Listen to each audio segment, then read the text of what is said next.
నమస్తే, welcome to Leo. మనతో ఉన్నారు ఖమ్మం కార్పొరేషన్ డైరెక్టర్ అడుసుమల్లి శ్రీనివాస్ గారు. సార్ నమస్తే. నమస్కారం అండి. నారా చంద్రబాబు నాయుడు గారు ఎప్పుడు ఇలాంటి వ్యాఖ్యలు చేయలేదు.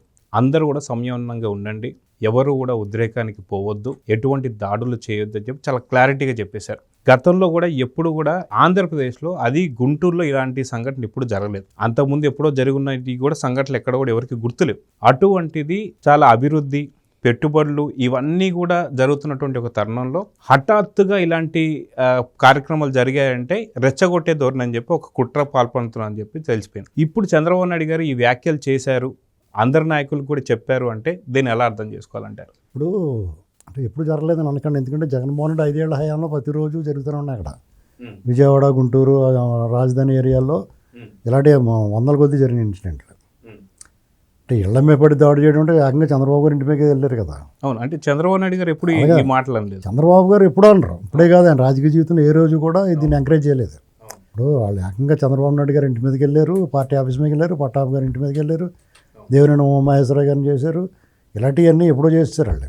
అయితే ఇక్కడ గత జగన్మోహన్ రెడ్డి హయాంలో రాష్ట్రంలో ఉన్న మొట్టమొదటిగా తెలుగుదేశం కార్యకర్తలని, తర్వాత కమ్మ సామాజిక వర్గాన్ని, తర్వాత కాపు సామాజిక వర్గాన్ని, తర్వాత మిగతా అందరినీ ఎవరిని వదిలిపెట్టలేదు.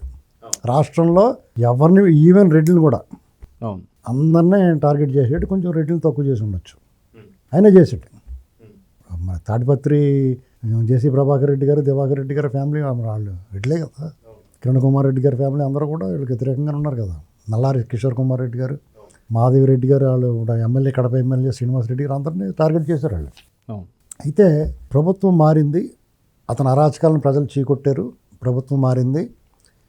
తెలుగుదేశం కూటమి విజయానికి తమ వంతుగా 10 రూపాయలు ఖర్చు పెట్టుకుని వచ్చి ఓటు వేసిన వాళ్ళతో సహా రాష్ట్రంలో ఉన్న వాళ్ళందరూ కూడా ప్రభుత్వం మారిన వెంటనే వీళ్ళు చేసిన అరాచకాలకి, దుర్మార్గాలకి వాళ్ళకి దిబిడి అవుద్దని అనుకున్నారు, ఎక్స్పెక్ట్ చేశారు, మ్యాక్సిమం ఎక్స్పెక్ట్ చేశారు. కారణం ఏంటంటే ప్రతి ఒక్కళ్ళు ఏదో అనుభవించారు ఆ దెబ్బలో.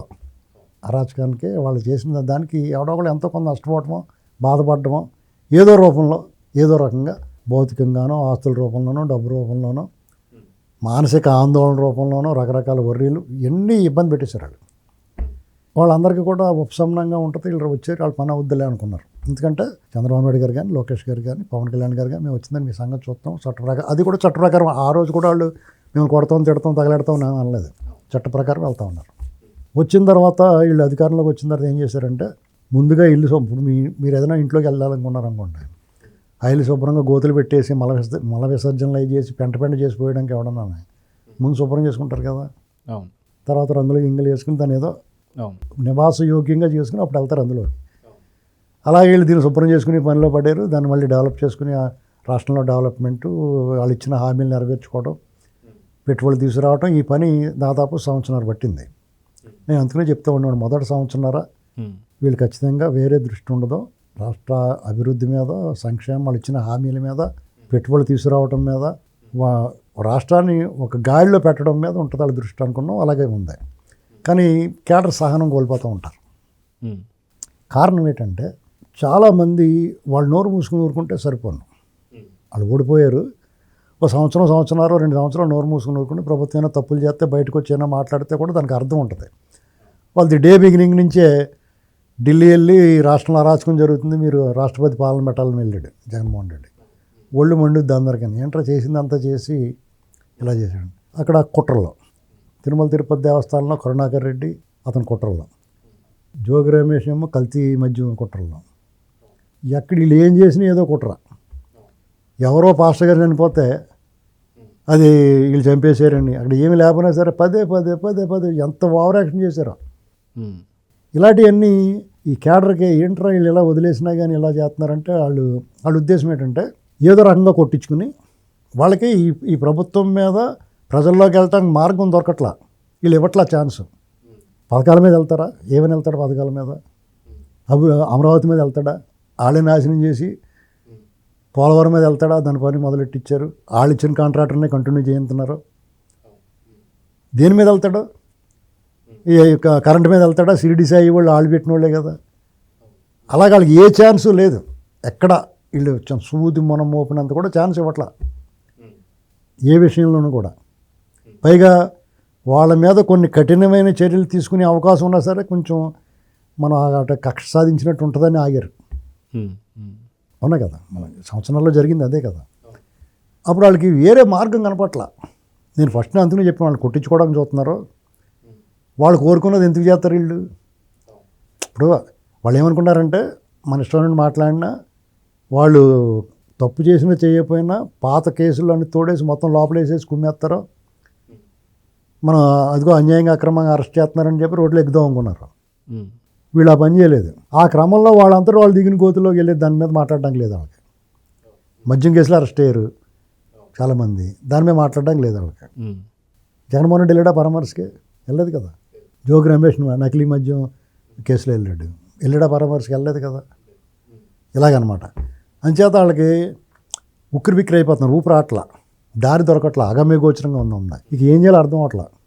ప్రభుత్వం అయితే అసలు వీళ్ళని బట్టి వీళ్ళు ఉనికిని గుర్తించట్లా, వీళ్ళు ఉన్నారన్న సంగతే మర్చిపోయారు. కార్యకర్తలు అలా ఊరుకోరు కదా, వాళ్ళకి వీళ్ళు రోజు కనపడుతూ ఉంటారు, ఎక్కడో చోట మాట్లాడుతూ ఉంటారు. వాళ్ళు మెల్లమెల్లగా మోతాదు పెంచి బాబు గారిని, లోకేష్ గారిని, పవన్ కళ్యాణ్ గారిని మళ్ళీ తిడతం లంఘించుకున్నారు. రోజా గారు కూడా ప్రతి దాంట్లో కలవ చేసుకుని మాట్లాడుతున్నారు. ఆఖరికి రాష్ట్ర పిశాచి లక్ష్మీభారతి కూడా వచ్చి మాట్లాడుతుంది. ఇవన్నీ చూసిన తర్వాత కేడర్కి ఇంకా కొత్త ఆడిపోతుంది. అసలే గాయపడి ఉన్నాం, ఆ పుండిమే కారం చల్లుతున్నారు వీళ్ళు అని చెప్పేసి మంట ఎక్కిపోతున్నారు. ప్రభుత్వం ఈ కక్ష సాది రాజకీయాలు వద్దనుకునే క్రమంలో కొంతమంది దొంగలు మట్టగిడసల్లా జారిపోతున్నారు. చంద్రశేఖర్ రెడ్డి బియ్యం కేసులో కానీ, చంద్రశేఖర్ రెడ్డి తిట్టిన విషయం, చంద్రబాబు గారిని, లోకేష్ గారి, పవన్ కళ్యాణ్ గారిని తిట్టిన విషయంలో కానీ అతని మీద చర్యలు లేవు. బియ్యం కేసు క్లియర్గా దొరికాడు కదా. పేరు నాని వాళ్ళు మిస్సెస్ ఆడవాళ్ళని వదిలేశారు. వీళ్ళు మంచితనం అనుకుంటలేదు, వీళ్ళు చేతకాంతనం అనుకుని ఇష్టమైనట్టు మాట్లాడుతున్నారు. మన కక్ష రాజకీయాలు చేయకూడదు, ఆ టైం వచ్చినట్టు చట్టం తన బంధాన్ని చేసుకుంటుందని చట్టానికి అప్పచెప్పాడు బాబు గారు. చట్టం కూడా కందగలేని తర్వాత కత్తివేటకి ఎందుకు అన్నట్టుగా చట్టం కూడా వదిలేస్తుంది. రాజకీయ నాయకులు చంద్రబాబు గారి కన్నా కూడా చట్టమే యాక్టివ్ పార్టీ తీసుకోవాలి. కేసులు నమోదైన తర్వాత ఎందుకు వదిలేస్తారు? ఇప్పుడు పేరు నాని ఉంది, చంద్రబాబు గారు వదిలేమంటే ఎందుకు వదిలేస్తారు? పట్టుకుని వదిలేమంటే వదిలేయడానికి ఆ చట్టం ఉంది. వాళ్ళ పనులు చేసుకుని పోవాలి కదా. ఎందుకు ఆగారు అంటే మీరు చెప్తున్న అరెస్ట్ చేస్తారంటే జగన్మోహన్ చెప్తున్న అరెస్ట్ చేయరు వీళ్ళందరినీ. మీరు అలాగే చేశారు, జగన్మోహన్ చెప్తున్న అరెస్ట్ చేయలేదు తప్పు లేకుండా. మరి తప్పు ఉన్నా కానీ ఎందుకు అరెస్ట్ చేయలేదు? చెప్తూనే కానీ అరెస్ట్ చేయలేదు, తప్పు ఉంటేనే కానీ. ఇది కార్యకర్తలో ఒక రకమైన అసహనం గురవుతుంది, మెల్లమెల్లగా కోపంగా మారిపోయింది.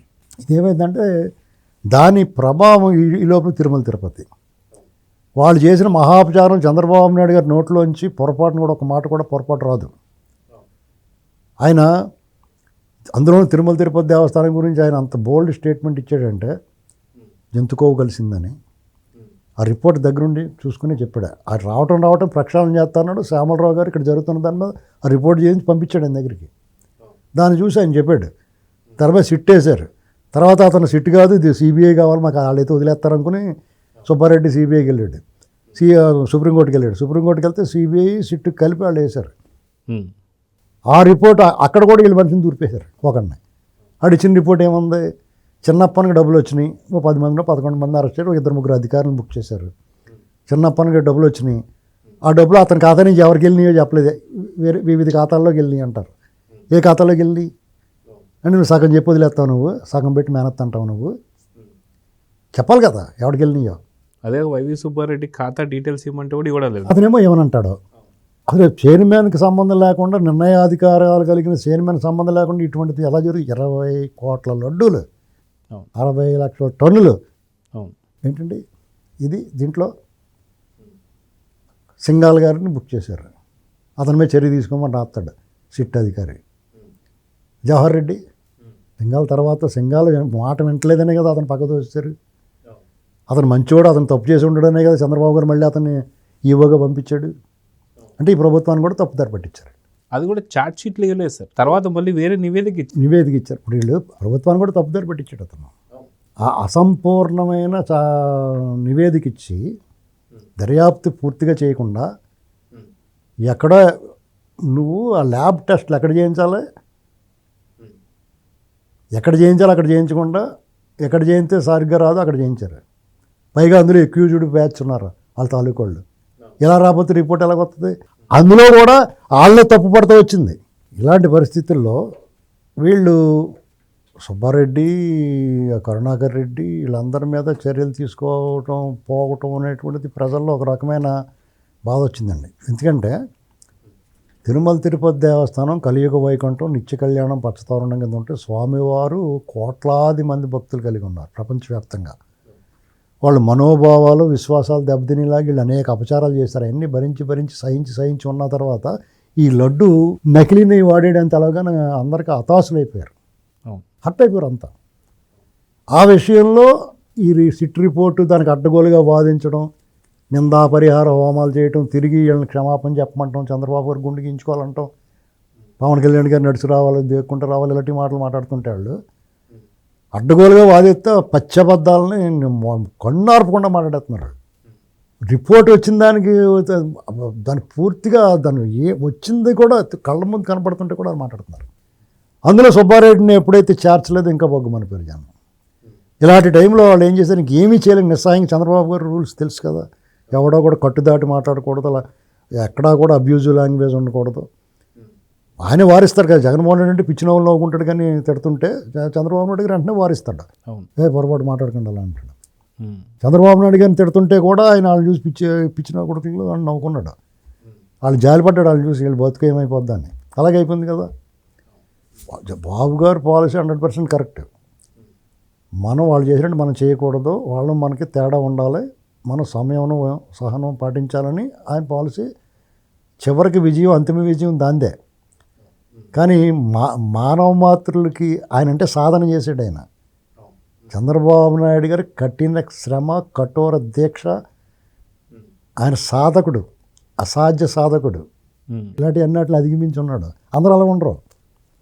సాధారణ కార్యకర్తలు ఎందుకుంటారండి, వాళ్ళకి ఎమోషన్. చంద్రబాబు నాయుడు గారు అంటే ఒక ఎమోషన్, ఎన్టీ రామారావు గారు అంటే ఒక ఎమోషన్, తెలుగుదేశం పార్టీ అంటే ఒక ఎమోషన్, ఆత్మగౌరవం, తెలుగుదేశం పార్టీ, ఆ భావజాలానికి కనెక్ట్ అయిన వాళ్ళు తెలుగుదేశం పార్టీ ఒరిజినల్ అసలు కార్యకర్తలు.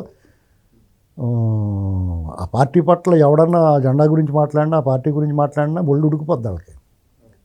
ఏ పార్టీకి ఉంటారండి అలాగొట్టళ్ళు. కాబట్టి ఆ పార్టీ నాడు నిలబడి ఉంది. ఒక ప్రాంతీయ పార్టీ ఈ దేశంలో అనేక ఎదురు దెబ్బలు, సంక్షోభాలను ఎదుర్కొని నిలబడి, ఎలాంటి సంక్షోభాలు వచ్చినాయి, తెలంగాణ ఉద్యమం, జగన్మోహన్ రెడ్డి సానుభూతి, ఏడుమోహం యాత్రలో ఇవన్నీ తట్టుకుని నిలబడతాం మాటలేటండి అది. మళ్ళీ రెండోసారి అధికారంలోకి వచ్చిందంటే ఆంధ్రప్రదేశ్లో, ఇది సామాన్యమైన విషయం. ఇది ఇలాంటి పరిస్థితుల్లో కార్యకర్తలకి అన్నీ ఒక పక్కన వీళ్ళ మీద ఏం చర్యలు లేవనేటువంటి అసంతృప్తి, అసహనం. ఇందులో మళ్ళీ రకరకాల బాధలు ఉంటాయి. మన ఎమ్మెల్యే పట్టించుకోవట్లేదని, అదని ఈ సోషల్ మీడియాలో రాతలో పుచ్చిందంటే పురుగట్టిందని పనిగట్టుకుని చంద్రబాబు నాయుడు గారికి నెగిటివ్గా రాయటం. అంటే ప్రతిదాన్ని రంధ్రం భూతత్వంతో చూసి రంధ్రాన్వేషణ చేయడం. చంద్రబాబు గారు తల సరిగ్గా దూకోలేదు, ప్యాంట్ సరిగ్గా వేసుకోలేదు, ఇలాంటి మాటలు రాస్తుంటే ప్రతి ఓళ్ళకి అది ఒక వ్యాధిలాగా, అంటువ్యాధిలాగా అంటుకున్నది. ప్రతి ఓళ్ళకి కార్యకర్తలు పట్టించుకోవట్లేదు అంటున్నారు. అది అందులో కొంత వాస్తవం ఉన్నా చంద్రబాబు నాయుడు గారు ఏం చేస్తారు, ఎమ్మెల్యేలు పట్టించుకోవాలా. పైగా 86 మంది కొత్త వాళ్ళు వచ్చారు, వాళ్ళకి ఏ కార్యకర్త ఎవడో వాళ్ళకి తెలియదు. ఇలాంటి కొంత డిస్టర్బెన్స్ ఉంది. ఇంక ఏమీ చేయలేదు, ఫ్లెక్సీలు ఏం చేయరు. ఇది మహాపాపం, కల్తీ నిజం అని చెప్పేసి దానికి వాళ్ళకి ఏంటి అభ్యంతరం, వైసీపీ వాళ్ళకి కావాలంటే వాళ్ళు ఇంకో ఫ్లెక్సీ కల్తీ జరగలేదని ఎంచుకోవాలి. అంతేగాని ఈ ఫ్లెక్సీలు చంపడానికి ఆటోమేటిక్గా ఆ బరి తెగింపేటి అధికారంలో ఎవరున్నారో అంటే అధికారంలో ఉన్నవాళ్ళే. ఖచ్చితంగా అధికారంలో ఉన్నవాడిదే మాట పై చేయి మూసుకుని ఉండాల్సిందే ఎవడన్నా. ఓపెన్గా చెప్తున్నాను నేను. ప్రజాస్వామ్యం అంటే ప్రజాస్వామ్యతంగానే ఎంచారు కదా, నువ్వు ఎంచుకో, ఇంకోటి వాళ్ళకి ఎదురుకుండా ఎంచుకో. నువ్వు నేను ఎవడొద్దన్నాడు మాట్లాడుతున్నారు కదా టీవీలో గట్ట ఇష్టం అయినట్టు. ఎవడన్నా వద్దన్నాడా వాళ్ళని ఈ ఫ్లెక్సీలు చంపడానికి వెళ్తామేటి, ఆ బెరిదెంగింపేటి. ఇప్పుడు ఆ రుబాబు సెక్షన్ ఏంటి, వచ్చినోడు నోరు మూసుకుని ఉండకుండా తిడతమేటి. చంద్రబాబు గారికి ఏం సంబంధం, ఎవరో వేయించారు అక్కడ, అభిమానులు భక్తులు వేయించారా, హిందూ సంఘాలు వేయించినాయా, ఎవరన్నా ఎవరో ఒకళ్ళు వేయింతారు.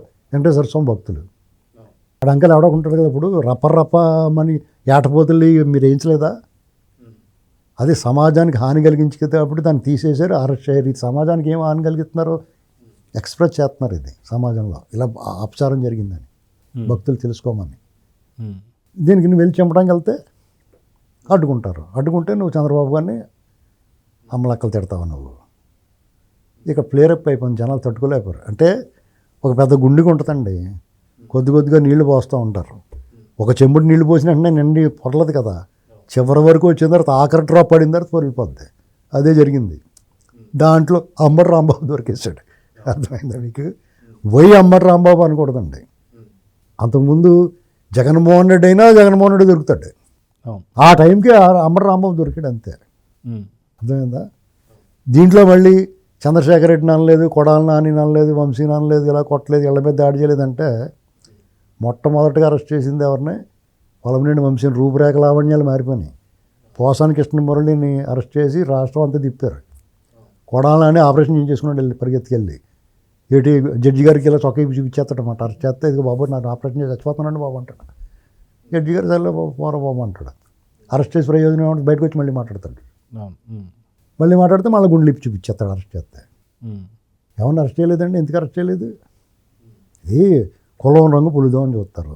చంద్రబాబు నాయుడు గారు ఆ పాయింట్ చెప్తున్నాడు. దీన్ని ట్రాప్ వేస్తున్నారు వాళ్ళు కొట్టించుకోవడానికి చూస్తున్నారు, మనం కొట్టట్లేదు, ఏదో దారిలోకి వచ్చి కులాల మధ్య కుంపట పెట్టి ట్రాప్ చేద్దామని చూస్తున్నారు. ఈ ట్రాప్లో పడద్దు, మనం సమయం కోల్పోవద్దు, సహనం వహించాలని చెప్తున్నాను పెద్ద మనిషి. కానీ ఖచ్చితంగా అలాగే చెప్తారు, అలాగే చెప్పాలి కూడా. కానీ ఈ లాగాలంటే ఏం చేయాలి?